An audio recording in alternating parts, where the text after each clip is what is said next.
এটাই আমাদের গ্রাম বাংলা। এই মাটিতেই লুকিয়ে আছে আমার বাল্যকালের সব স্মৃতি। চোখ বন্ধ করলেই মনে পড়ে ছোট্ট সেই নদী, নদীর জলে মাছ মারার দুরন্ত দৃশ্য, আর পাড়ে বসে থাকা অপেক্ষারত মানুষগুলো, জালের দিকে তাকিয়ে থাকা চোখে কত আশা।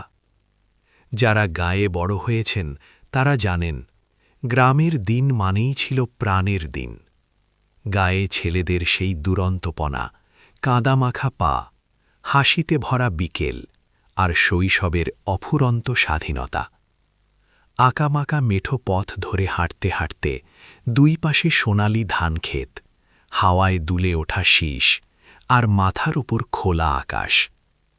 এমন গ্রাম ২০১০ সাল পর্যন্ত অনেক ছিল। আজ আর তেমন নেই। গ্রাম আছে, কিন্তু সেই দিনগুলো নেই। মানুষ আছে, কিন্তু মানুষের ভেতরের সেই ভালোবাসা যেন কোথাও হারিয়ে গেছে। দিন বদলায়, সময় এগিয়ে যায়, তবুও মন মানতে চায় না যে আমরা বড় হয়ে গেছি। আজও মনে হয় সেই দিনগুলো এখনো কোথাও আছে। স্বপ্নের মতো করে সেই সব দৃশ্য আজও আমার চোখের পর্দায় জেগে থাকে। আমার গ্রাম বগুড়া জেলার ঐতিহ্যবাহী ফুড ভিলেজ খ্যাত ধনকুণ্ডি।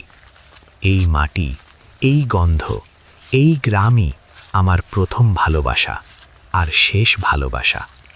গ্রাম বদলেছে, কিন্তু ভালোবাসা বদলায়নি। Voice of Atiqullah Arefin Rasel.